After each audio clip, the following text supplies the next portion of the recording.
what do you think will be the biggest story of 2023? Think about that, and then see if you agree with what my panel chose as what they think will be the biggest story. Deidre, we're going to start with you again on this one. What is your prediction? I think Memphis is primed for 2023 had to have an uptick in tourism. The Church of God in Christ came back to Memphis. We have a newly renovated Renaissance Convention Center. The Memphis Showboats are coming back. As Otis mentioned, the Memphis Grizzlies are off the chain, if that's still a cool thing to say, off the chain. And we have a newly renovated airport. I mean, that airport looks fabulous. I think that the National Civil Rights Museum has a new leader in Russ Wigington.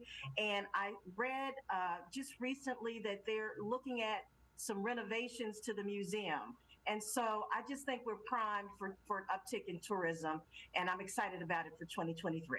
I sure hope you're right, and I think you make some very good observations there, not to mention improvements in many of our parks, and especially Tom Lee Park, which is really the front door of Memphis, the first impression that a lot of folks have of our city. Right. Otis, your choice for the story of 2023. Well, Richard, I should have my Ja Morant jersey on to talk about my prediction.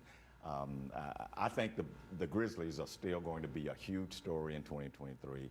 They are poised to get back to the playoffs. They are poised to have a high seed in the playoffs. National people are saying that they are legitimate contenders for the finals. And it's not just homers who are saying that. A lot of these critical national people are saying, yes, the Grizzlies are absolutely in the hunt for a national championship. They were just named Memphians of the Year by Memphis Magazine just a few days ago. So you mentioned it earlier in the show, Richard. When you go to a Grizzlies game, it is a happening here. People of all ages, the kids who are now used to come to the games in Steph Curry jerseys and LeBron James jerseys are now coming in Ja Morant's jerseys. This team has captured the imagination of this city and of this community and of this region, and they will be a top story in 2023. I was going to say, every time I go to a game, I'll meet someone from St. Louis who had to drive down and had to see the Memphis Grizzlies, had to see Ja Morant and the guys, Little Rock, Nashville too. Right. And it is neat what a draw they have become. And I think, how much of a role do you think the camaraderie between the players plays? It plays a big role. I mean, when you see a game where they beat the Milwaukee Bucks and just beat them down, and you see the team out there dancing with Ja Morant's little daughter, and she's doing the jitty out there. I mean, you can't help but love this kind of stuff. You just can't. So true. All right, Susan, your prediction for 2023. Oh, I can't help but love Otis's passion for the Grizzlies. It makes me it really makes me smile. But Deidre, I just want to tell you, while all your tourists come to town next year, I hope that they don't trip over what I think is going to be the biggest story next year, and that is our mayor's race. We are positioned to elect a new mayor for the city of Memphis, and it's beginning to take a little bit of shape now. We've got 4 or 5 serious candidates that have announced. I'm not sure the field is set at this point at the beginning of the year.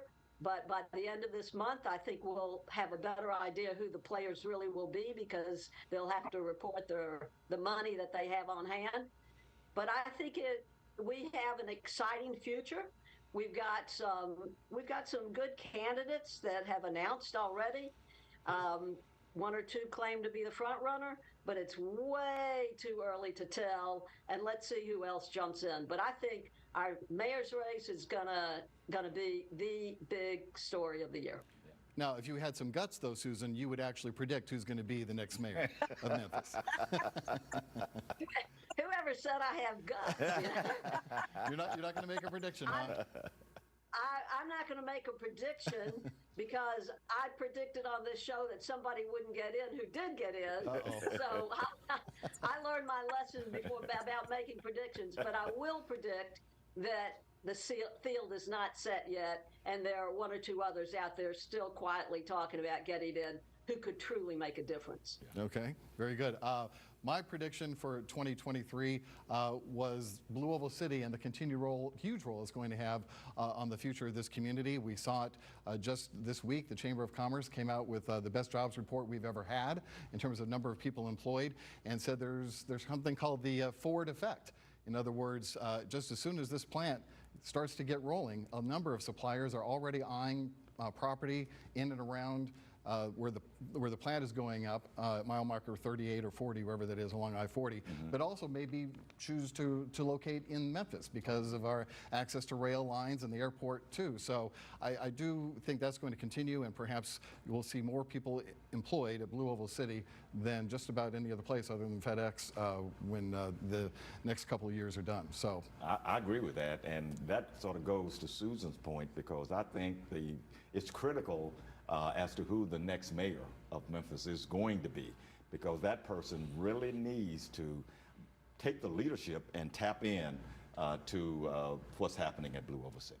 okay, all right, well, we're going to watch it, and we may even play this back next year and just see how we all did.